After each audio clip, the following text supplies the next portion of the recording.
I've got the whole world in my hands. I've got the whole world in my hands. I've got the whole world in my hands. I've got the whole world in my hands. Khalid's Playhouse.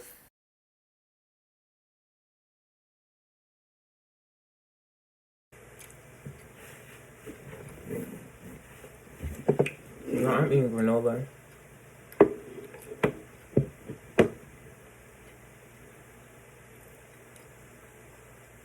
I figure if I came on here, personally, I'm part of myself telling me, like, I feel you. It's so good to eat on camera.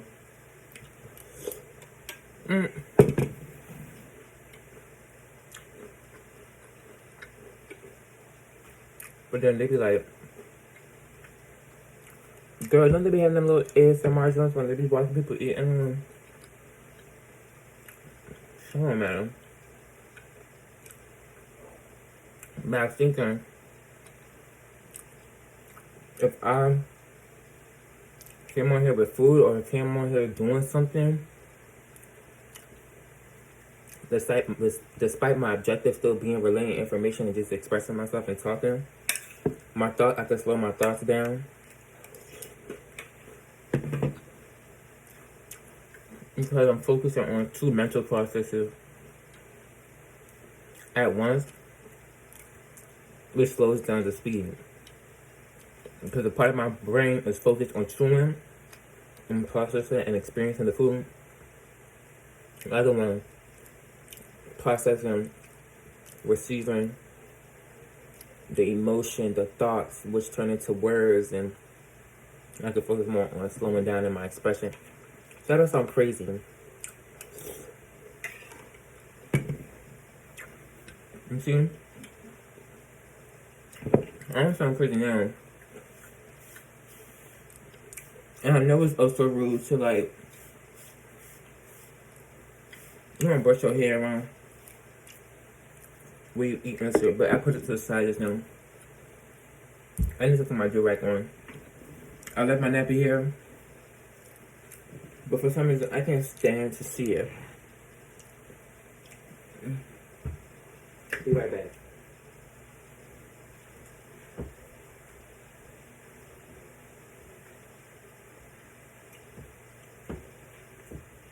But I love it. Like, I know I look good, but well, how about this? Let me try something else. I'm about to put my jewelry on. Jewelry is a form of protection.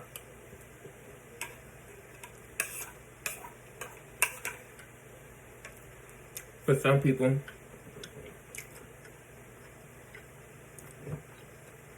it will protect you from being insecure about yourself by creating the illusion of being more beautiful, like glamour magic, like makeup.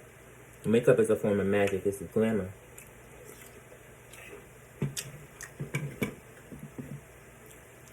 Makeup is a glamour spell. Anything that you do with the intentions to give off the effect that you are, to enhance any aspects of your appearance or the perception of your appearance, that is magic. That is concerning, like, the magic of perception and glamour, and you know what I'm saying? That's glamour magic. Y'all get what I'm trying to say.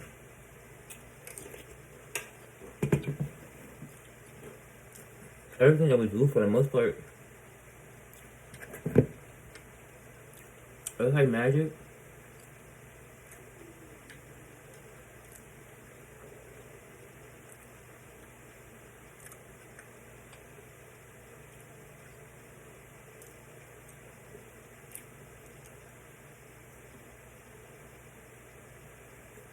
Look,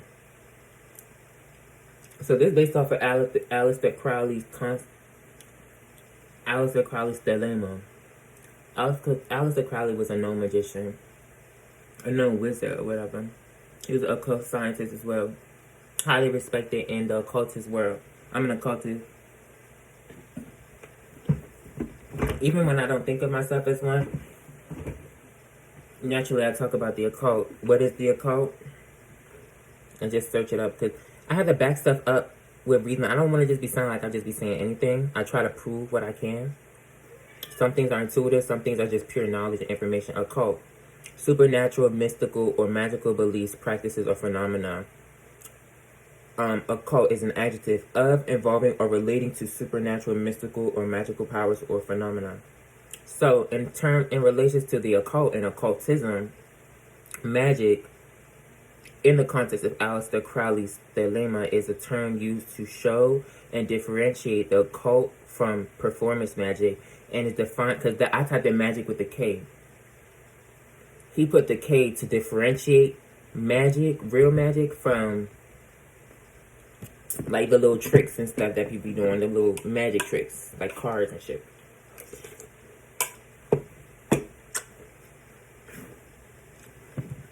But look, if even further,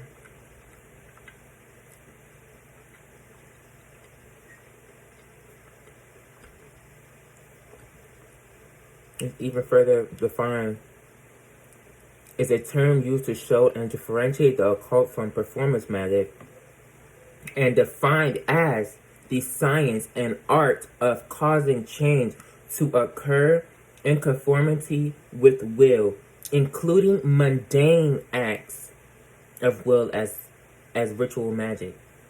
Mundane acts such as getting ready, put a lotion on your face, putting makeup on your face, putting on clothes, putting on jewelry.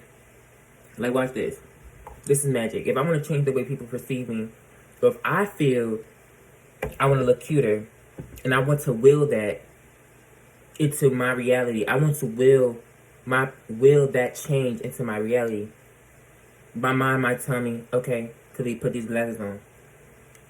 I look more, sophisticated. I look cuter. I feel like I look cuter. I feel like that. So now I have accomplished my will of me feeling cute. I want to feel cute. I didn't say I want to be cute. I want to feel cute. I want to feel more comfortable in my skin. So what did I do? I just put on glasses, right? Right.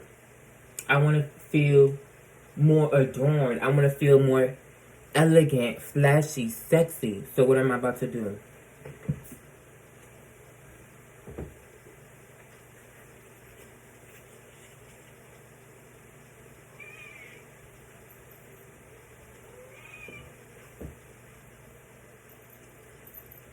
Look at this.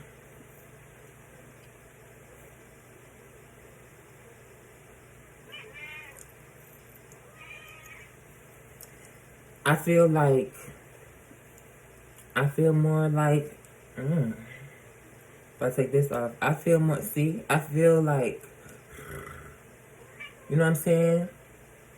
But that's what I willed to change. That's what I willed to happen in my reality.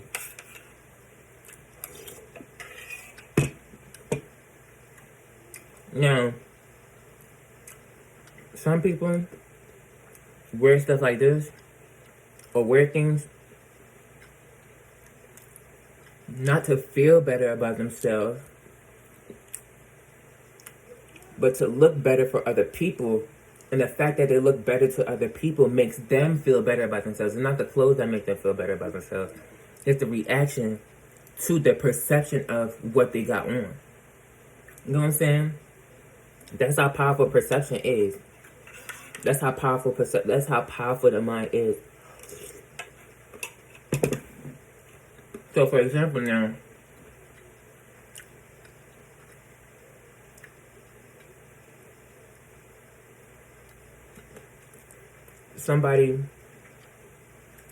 let me create a little story. Somebody, as a child, in elementary school, middle school, they didn't have shit. They didn't have no type of clothes. They only had like 3 pairs of shoes, same 2 jeans, same 5 shirts. Everybody else around them, they rocking Jordans, they rocking all that shit. Then when a person get a job in high school, they press to buy clothes with their money. because they want to look good just like everybody else. They're looking at everybody else and saying, oh, they look good. They might even further attach other things to the fact that they look good. Like, oh, he got this because he looked good. He doing this because he looked good. Or he more socially accepted because he looked good. Right? Now that person, they get some money, they go start buying all these cute little stuff. Now they look good. But what if these people was having all them friends and stuff? Their social life was bomb because of their personality. Now, the person has shifted their focus on putting out good energy in regards to personality to putting out good appearances based off of what they're wearing. So everybody comes to them and be like, oh, this person look good, he probably nice. Because some people will look at you and be like, oh, he get dressed, or he dressed decent, so he may be a decent person. You know what I'm saying? They come up to you. Oh, like, let's be friends or whatever. During that friendship and stuff, you're going to start to see that this person really ain't shit. But they just give off the energy like they are the shit because they like, yes, I got them clothes. I got whatever I needed to make me feel better. But in reality, it wasn't the clothes that made them feel better. It was the attention that they got from other people. So they didn't even value, they didn't really value, they value their clothes because they value the attention of other people. So when they don't get the attention from other people, they don't value themselves. It's like a chain. I hope I explained that right.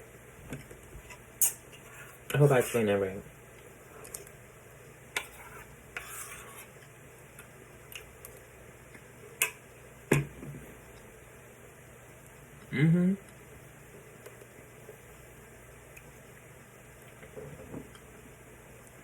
The art of perception, very powerful. Thank you. Very, very powerful.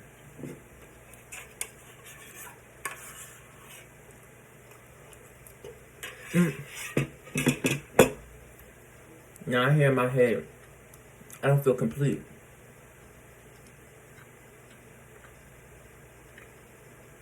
I could care less about wearing jewelry and wearing my clothes.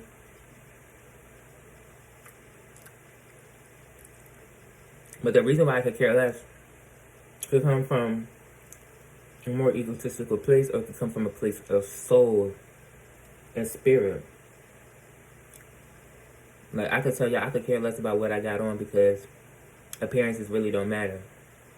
But I could also take off everything right now and be like, damn, bitch, you still look good. Listen to what I'm saying. You still look good. If I take all this off, it's like, I still look good. I do. I still look good. But that completely, like, debunks. I'm trying to come up with the right word to match this feeling. It's like it eradicates. It's like it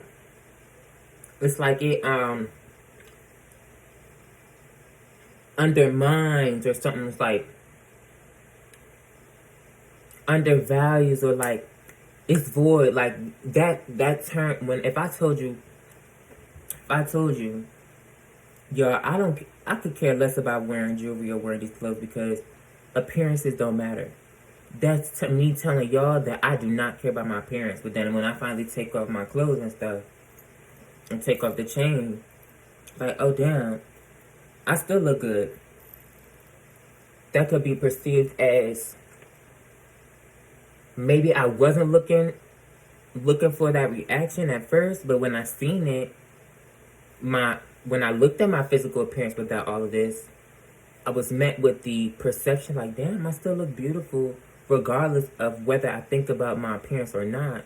Or some people may have taken it off, and Hoti would have been lying to themselves because Hoti, what they was looking for was to see if they still look. Or some people could say that knowing that they still look good regardless of clothes. So they're not necessarily teaching the right thing. Personally, I don't think appearances should matter, and that's why I try to work on, like, really appearances don't matter. But I'm gonna be honest, they matter to me to an extent because a part of my environment outside of myself, because my internal world could care less about my appearance, but my external world does, in a sense where it feels like if I don't meet a certain standards of the way that I dress or the way that I appear to the things outside of myself, I'm met with a feeling or a reaction that is not comfortable to me. So what do? I presumably position myself to be in a place where I dress properly, or I come off a certain way, or I deliver my personality in a proper manner, whatever the case may be, because this could be about clothes, be about, it's like, what I'm trying to get y'all to understand is, how deep is y'all reasoning? Like, do y'all really be knowing why y'all be doing the certain things that y'all do? But once again, that you have to be like you have to be intelligent. And I can't say that everybody can't be intelligent, but in reality, your intelligence is merely limited by 1, your perception, 2, your emotions, 3, your thought. Like it's like ultimately, if you choose to expand on any of those areas, something ultimately is going to be altered in the other ones if you allow it to, if you will it to. So I feel like if you set the intentions to do it, or if you set the will to do it, so I had a scab like it's coming up. If you set the will to do it, then it will happen. You know what I'm saying? But then that also just brings me, I think I should shuffle some cards, because if I don't shuffle no cards, bitch, I will literally see, eating that cereal was perfect, right? Because in that other video, bitch, I was just talking. I could not even explain what I was saying.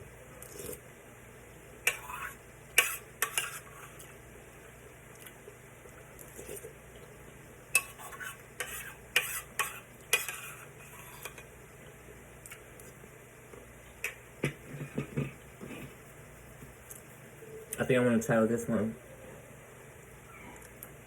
"There's Beauty in the Art of Perception and Understanding." Somebody could say they understand that perception, because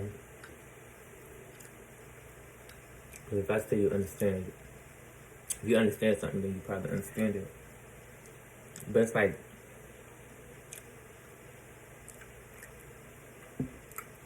somebody could say that they know perception alters the way that we experience things and alters our actions and our emotions.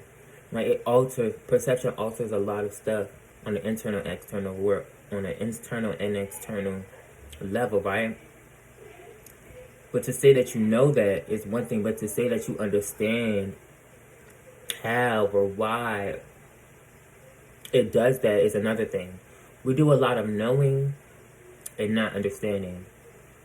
We claim ourselves to know a lot of stuff, but then when it's time to explain and give valid, concrete reasoning, but once again, they just started making me think about confirmation bias. So it's like, in reality, it also highlights the fact that nothing really is real, nothing really is true, and our truth is subjective to us, and it's only based off our perspective. And I feel like that is the absolute truth. The knowledge of good and evil. For us to know what's good and evil, it was never really in our place to know what was good and evil, but it did create the concept of morality. I think morality is also very important, but morality is based off perception. Because now I'm going to link that to God. It's like, God, my God, Source, Allah, the Lord of all universes and all things, if that's what Allah is, then He is the highest consciousness and highest intelligence that is aware of all things that are good and all things that are evil, all things that are existing and all things that are not existing. He's beyond time. He's beyond presence. He's beyond energy itself. He is all things. So it's like,